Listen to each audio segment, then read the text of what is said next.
is true. Only the names have been changed to protect the innocent. Fatima Cigarettes, best of all long cigarettes, brings you Dragnet.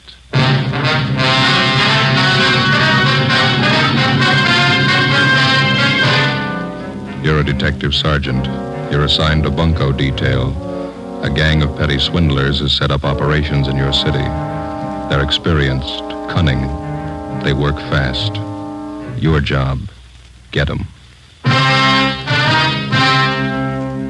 You'll be amazed when you compare Fatima with other long cigarettes. You'll find they now cost the same. But in Fatima, the difference is quality. You see, Fatima is the quality king-size cigarette because it contains the finest Turkish and domestic tobaccos superbly blended.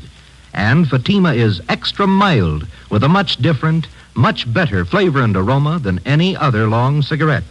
Because of its quality, its extra mildness, its better flavor and aroma, Fatima has more than doubled its smokers coast to coast. So try comparing Fatima yourself.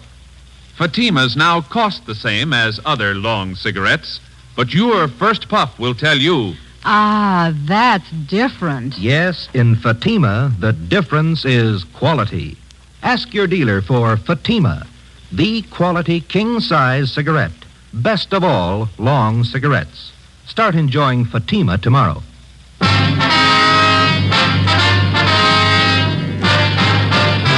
Dragnet, the documented drama of an actual crime. For the next 30 minutes, in cooperation with the Los Angeles Police Department, you will travel step by step on the side of the law through an actual case transcribed from official police files. From beginning to end, from crime to punishment, Dragnet is the story of your police force in action. It was Tuesday, December 14th. It was cold in Los Angeles. We were working the day watch out of bunco detail. My partner's Ben Romero. The boss is Captain McCauley. My name's Friday. It was 10:35 a.m. when I got to room 38, bunco detail. Joe? Yeah, Ben. Joe, this is Miss Bergstrom. You talked to her on the phone last night? Oh, yeah, sure. This is my partner, Sergeant Friday. How do you do? Glad to know you. Would you care to sit down? Thank you. I was downtown, so I thought it'd be just as easy for me to come in and see you. Did you bring those things with you, Miss Bergstrom? Here they are. Wristwatch, pen and pencil set. Mm-hmm. Sure make them look nice, don't they? On the outside, yeah. Let me take the back off the watch for you. There. You can see for yourself, Sergeant. It's junk, not worth 15 cents. Charged me $48 for that watch. Said it was wholesale. He wasn't making any profit on it. Told me he was doing it because he'd known Harry so well. Watch only ran for a day, then it stopped. How about the pen and pencil set, miss? This is bad. Pen's just a shell, won't even write. Same with a pencil. I paid him $30 for them. Mm-hmm. This engraving on the pen was love from Harry. That's Harry's boy I was engaged to. That's how the man got me interested to start with. Came to my house and gave them to me. The watch and the pen and pencil. Said Harry had ordered them as presents for me. See? I just had to cry when he brought them. Poor Harry. When did this man come to your home, Miss Bergstrom? Yesterday morning. Guess I should have been more careful, but I didn't think anybody would do a thing like that. What kind of a story did he give you? Well, he came to the door and told me his name was Spencer. He said Harry had ordered these things as presents for me, and Harry told him to deliver them to my house.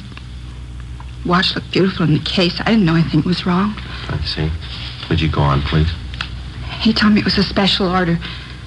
Said Harry had written him from overseas a week before. Harry was in the Marine Corps, you know. Mm-hmm. Well, he said he hoped the engraving was all right. The way Harry wrote he wanted it in his letter. I just couldn't take it. I cried. This man, he pretended to be a close friend of Harry? Yeah. That's why I showed him the letter. One from the Marine Corps about Harry being killed overseas. When did you receive that letter, Miss Bergstrom? 2 days before, on Saturday. Harry's name was on the casualty list on Monday. Yes, we understand. What did the man do when you showed him the letter? He sympathized with me. Or he pretended to. I didn't think there was any trick. I didn't think anybody was that low.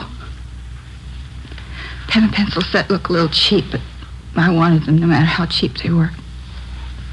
Harry's last present to me. That's what I thought. How did he broach the idea of money? Well, when he was ready to leave, he told me Harry had ordered the things on credit. He said he didn't want to mention it, but he wondered how he could get payment for the watch and the pen and pencil. Well, he didn't show you a bill, did he? An invoice listing the price of the watch or the engraving that was done? No. And I didn't want him bothering Harry's mother or father at a time like this. I borrowed some money from my dad and paid him. Let's see, it's $48 for the watch, $30 for the pen and pencil set. Yeah. He gave me a phone number to call if the watch needed adjustment. And when I found the watch was a fake, I called the number. It was a Chinese laundry. They didn't know anything about it. You haven't seen or heard from this man since he left your house yesterday morning? No. Could you describe this man for us, Miss Bergstrom? What he looked like? Clothes he was wearing? It's right here on this slip of paper, Sergeant. I wrote it all out for you. Thank you. Well, you're not alone, if that's any consolation. There's an army widow out in Hollywood who was cheated on the same kind of deal last Friday. It's so cruel using a dead person's name to cheat you. Yes, ma'am. How can anybody get lower than that? They keep trying. Ben and I took Miss Bergstrom's crime report. The phony watch and pen and pencil set were booked as evidence. In the past 2 weeks, we'd received a half a dozen identical complaints from relatives or friends of lately deceased persons. The swindler, or con man, as he likes to be called in his trade, gets the names of lately deceased persons from the obituary column or the military casualty list in the newspapers. And then he fixes up some cheap article of merchandise with appropriate engraving and calls on the friends and relatives of the deceased. He pretends to know nothing about the death of the person whom he claims placed the order for the merchandise. In almost every case, the friend or relative agrees to pay for the articles at some exorbitant price. For the con man, it's a lucrative racket. For the public, a vicious one. Wednesday, December 15th, Ben and I looked up an informant, a former con man. What do you think of it, fellas? Been in business for 2 months, doing fine. What do you think of it? Looks great, Judge. Nice setup. Finest baby laundry in South Los Angeles. That's why I advertise. Hey, you don't think that's too broad, do you? Oh, I don't think so, Judd. You got some nice equipment here. Baby laundry. How'd you ever get started? Father-in-law set me up with a loan. Says he got tired of me trying to sell him bum watches. Well, that's a good break for you, Judd. Say, you got a couple of minutes? We'd like to talk to you. Sure thing. Come on back here. Okay. Fine, thanks. Yeah, it's squared away, living a solid life. Not bad at all, you know. It surprised me. You ever see any of the old gang, Judge? Not much, no. Some of the old grifters look me up now and then, try to touch me. No go. Hey, here you are.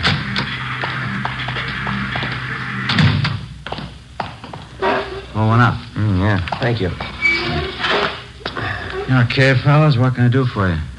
Well, we'd like to know how close you got your ear to the ground, Judd. There's a gang of bunks in town. They're working hard. What pitch they using? They're working the obits, the casualty lists. Thought maybe you might be able to help us. I don't know. How long you been going? Last couple of weeks. Had half a dozen reports on them. That's one thing they never could tap me for. Obituary racket. Lousiest racket there is. Can you do anything for us? I heard one little rumble about it. 4 or 5 guys in the con mob. That right? We know that, Judd. Where can we look for them? Now, you know my position. When I quit the game, I quit. The only contacts I make are when some of the old boys come around for a touch. Well, how much have you heard about the gang? What I said, there's 4 or 5 of them out of Middle West, I think. You got any idea at all where we could start looking? Well, I can start checking for you. You nailed any of them yet? We gotta find them before we can arrest them, Judd. Yeah, well, as I say, when I quit the game, I quit. But maybe I can take a few soundings for you. Can't promise you anything. I'm strictly on the up and up. Okay, Judd.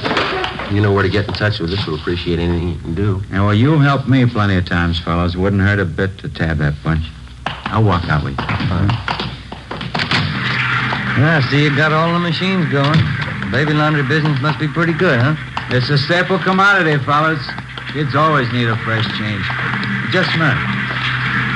Yeah, look at this. Just look at the size of it. Yeah. You ever see anything so small in your life? It's cute, huh? Yeah, what is it? New kind of soakers, I think. Let's see the label here. Yeah, Mother Greg Super Soakers. Kids things, they sure give me a wallop, you know? Hey, we might as well check the office while we're here, Ben. Can I use your phone, Judd? Yeah, right over there on the wall. You got change? Yeah, thank you. I have.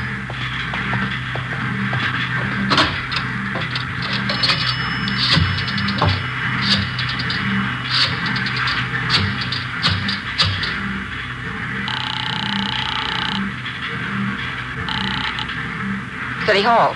2572. 2572. fugitive, Brian. Joe Friday, Tom. Anything doing? Yeah, Joe. Think we might have a lead on those bunks working the obituary racket. What do you got? They reached a woman in Highland Park. Where are you? Baby laundry. Oh. Well, it's a Mrs. Westerly. Her daughter was killed in an auto accident. Last night they came around and sold the woman a watch her daughter was supposed to have ordered. Also a necklace and pen and pencil set. $250. Usual junk. Did you talk to this Mrs. Westerly? Yeah, we took the report. The man's description, his M.O., the rest all match up. What's the lead? She watched the man when he left her house. Yeah? He got in a taxi cab. 10:30 a.m. While Sergeants Bryant and Ullery got out a broadcast on the suspect, Ben and I drove to the offices of the cab company where we contacted the special agent. He helped us check the way bills for the preceding night. On the way bill for cab 213, we found the trip listed. Starting point, the intersection nearest the Westerly home. Destination, a hotel on South Flower Street. We went to the hotel and interviewed the desk clerk. From the description we gave him, he identified the man as Fred G. Norris from Minneapolis. At least that's the way he'd signed the hotel register. The clerk told us Norris wasn't in. We had him show us Norris's room. In his suitcases, we found quantities of dime store costume jewelry, monogrammed, and 24 cheap wristwatches and wallets and handbags done in poor quality imitation leather. Also a portable engraving set. The clerk told us that Norris was expected back shortly. We told him to say nothing to the suspect when he arrived. We called the office and arranged for a stakeout at the hotel, and we drove back to the office. 1 p.m. They told us Norris had been recognized from his description and picked up by Unit 17R on the way back to his hotel shortly before noon. Ben and I joined Sergeants Ullery and Bryant in the interrogation room where they were questioning the suspect. He looked about 40 years old, white, male American, about 6 feet tall, 170 pounds. He would admit nothing. Bryant kept questioning him. You're wasting our time and your own, Norris. Face it. You were playing a rough game and you lost. Now, how about it? You're going to feel pretty silly when you find out you got the wrong guy. Who do you work for, Fred? You can do what you want about investigating me. You having a thing to hold me on? There's no use wasting any more time. You got that list of victims? Yeah. These are the ones that tabbed Norris. Thank you. A couple more here, Joe. Thanks, Ben.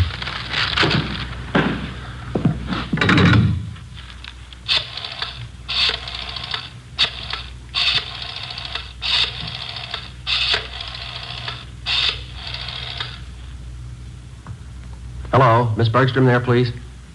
Oh, this is Sergeant Friday, Miss Bergstrom. Bunko detail? Yeah, we picked up a suspect. We'd like to see if you can identify him. Would it be all right if we sent a car out for you right now?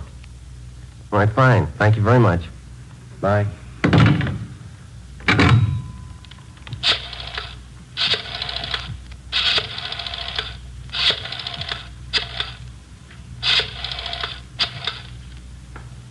Look, I can't sit here all day. I have business to attend to. Right, Norris is on the phone. Hello, Miss Cronin there, please. This is Sergeant Friday calling, Miss Cronin. Bunko detail? Yes, ma'am, that's right. I'm sorry to disturb you, but we have a suspect in custody down here. Yes, ma'am? Hey, Sergeant. Could you come down to City Hall right away? Sergeant. Would you hold on just a minute, please? Thank you. Yeah, Norris. You got me. 2:58 p.m. We informed the victims that the special show-up had been canceled. And we called in a stenographer and had her take Fred Norris's statement.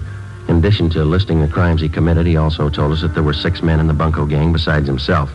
He gave us the names and descriptions of each one of them. He stated that they'd been operating in Los Angeles for the past 4 months. Norris said that none of them had ever met the leader of their Bunko gang. The only contact they had with the leader was through one of the older gang members, a man by the name of Wesley Fisher. Before Norris was taken to Central Jail for booking, he gave us the address of the house where he had been living with the other gang members. Norris's information on the suspects was checked through R&I. We got one mate, Wesley Fisher. He had one prior arrest 2 years before on a grand theft charge, but he'd been released for lack of evidence. 3:15 p.m., together with Sergeants Ullery and Bryant and 2 men from Metro Squad, we drove out to the address given us by Fred Norris. It turned out to be a neat-looking bungalow in the West Hollywood area. Well, let's go.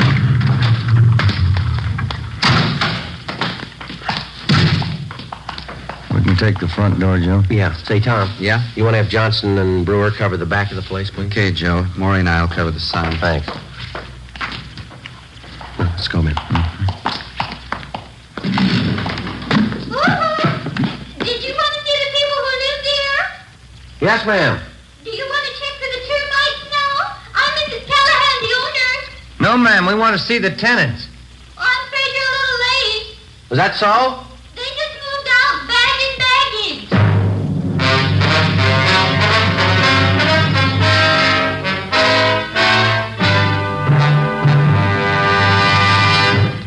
You are listening to Dragnet, authentic stories of your police force in action.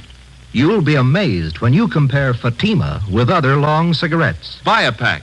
You'll find Fatimas now cost the same. Light a Fatima. Ah, that's different. What a difference. Yes, friends, in Fatima, the difference is quality. Quality of tobaccos, the finest Turkish and domestic varieties, extra mild and superbly blended to give you a much different, much better flavor and aroma than any other long cigarette. Quality of manufacture. Smooth, plump cigarettes, rolled in the finest paper money can buy. Quality, even to the appearance of the bright, clean yellow package, carefully wrapped and sealed to bring you Fatima's rich, fresh, extra mild flavor. Try comparing Fatima yourself. Fatimas now cost the same as other long cigarettes, but your first puff will tell you... Ah, that's different. Yes, in Fatima, the difference is quality. Ask your dealer for Fatima, the quality king-size cigarette. Best of all long cigarettes. Start enjoying Fatima tomorrow.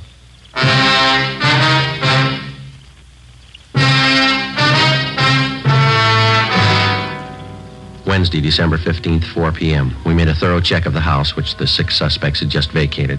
We found nothing that would help us. We talked to the owner of the house where the suspects had been living.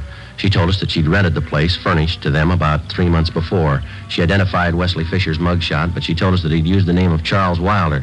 She also recognized each of the other gang members from the descriptions that Fred Norris had given us. She told us that while they were living there, the men seemed to keep odd hours and that they had a car. She told us that she'd taken the license number of the car the day the men moved in. The number was checked with DMV. It was registered in the name of Wesley Fisher, 1008 California Street. It's a transient hotel. The manager told us Fisher had moved about 9 months ago. There was no forwarding address. We got out an all-points bulletin on Wesley Fisher requesting that all occupants in his car be held for investigation of grand theft. Thursday, December 16th, 8 a.m. Oliver Ray Bryant, Ben, and I met with Captain McCauley.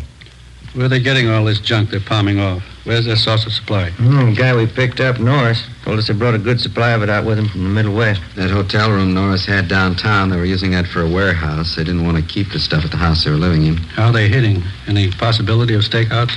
No, not unless we cover every name in the columns. You might have to try it. Something's got to be done.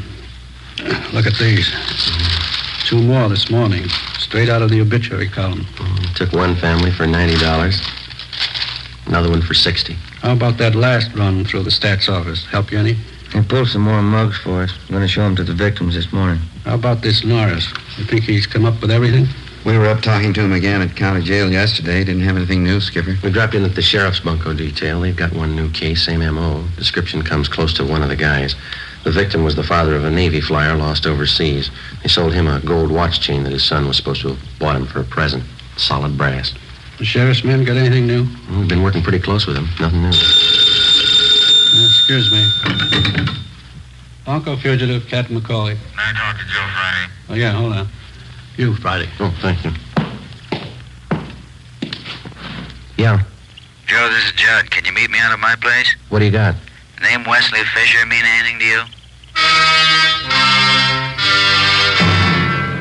8:30 a.m. Ben and I drove out and met with Judd at his home. He was still in his bathrobe when he met us at the door. He told us he had an important appointment downtown at 9 o'clock and he was in a hurry. We talked to him while he shaved.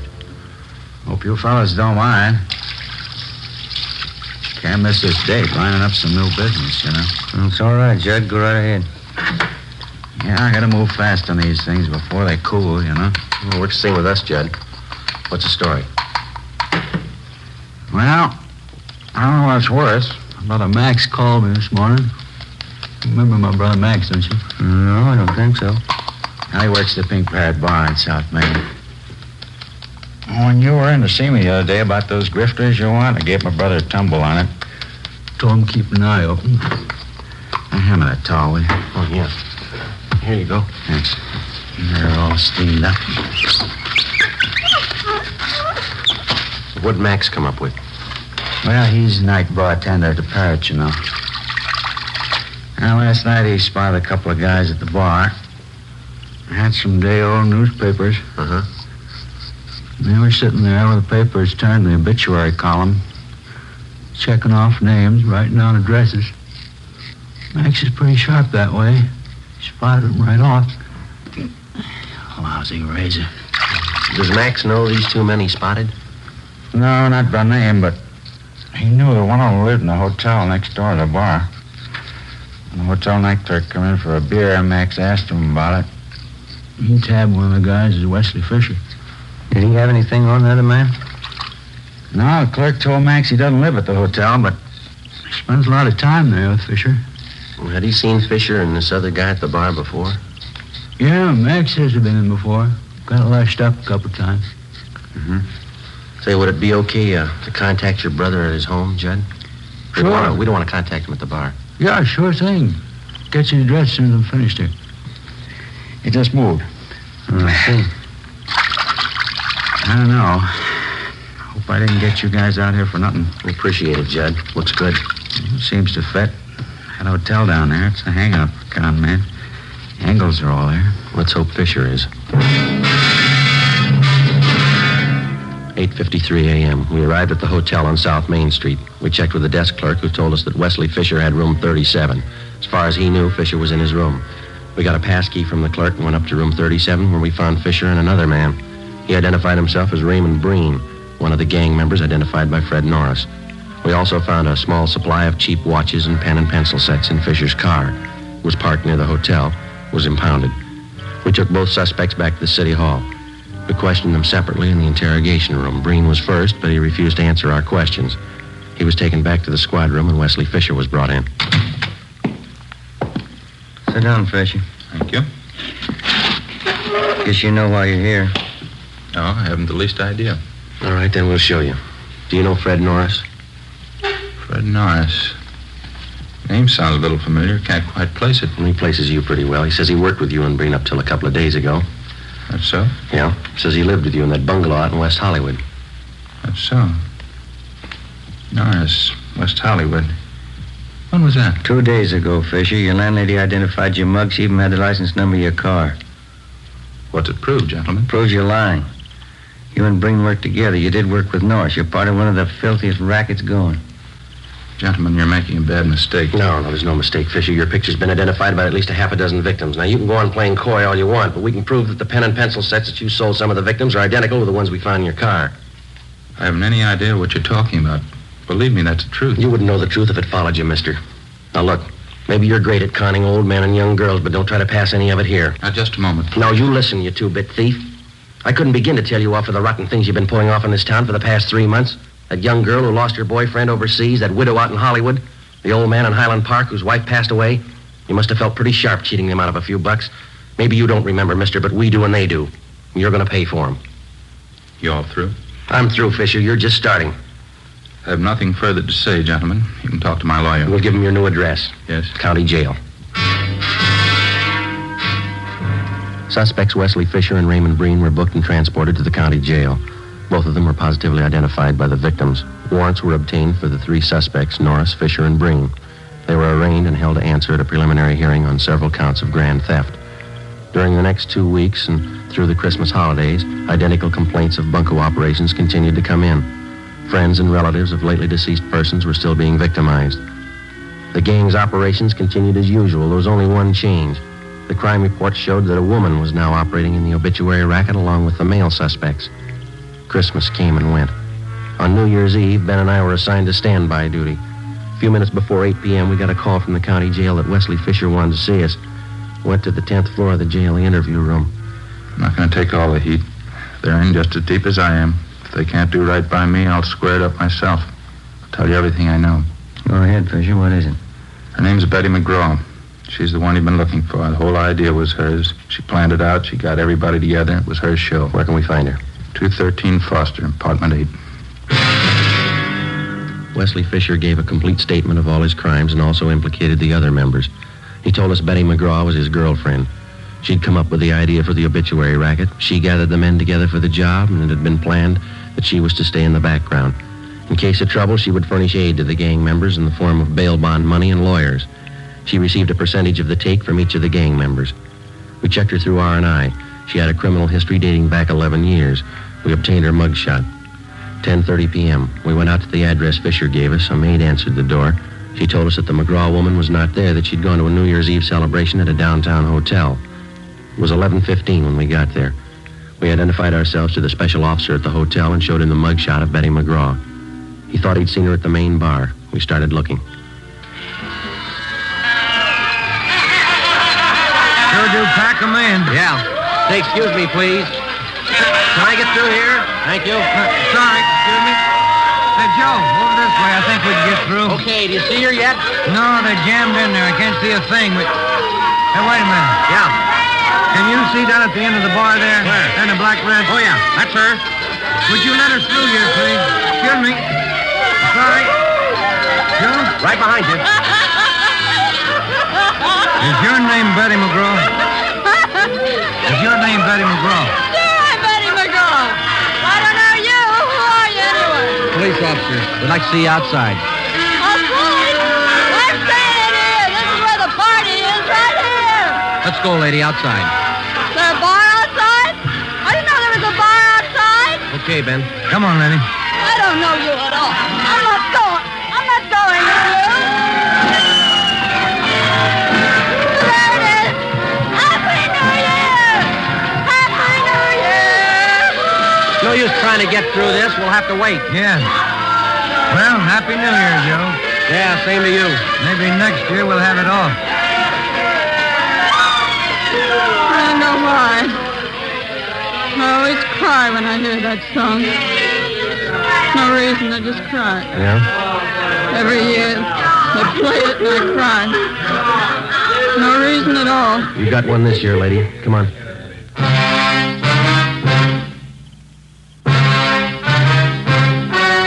The story you've just heard was true. Only the names were changed to protect the innocent. On March 28th, trial was held in Superior Court, Department 93, City and County of Los Angeles, State of California. In a moment, the results of that trial.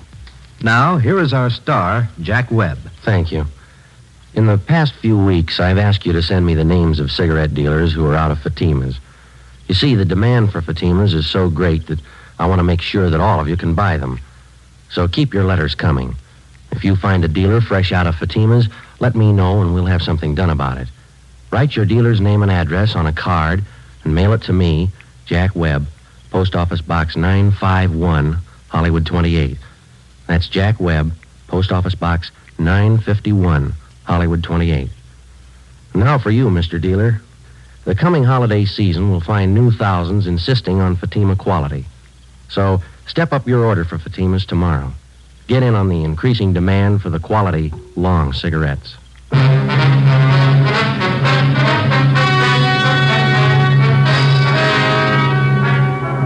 The remaining members of the Bunko gang were apprehended and brought to trial. All of them, including the gang leader, Elizabeth McGraw, were tried and convicted of grand theft. They are now serving their terms in the state penitentiary.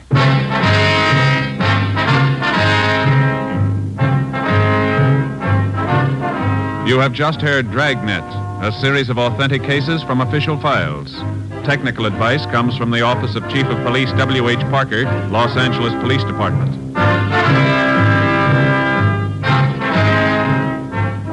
Fatima Cigarettes, the best of all long cigarettes, has brought you Dragnet, portions transcribed from Los Angeles.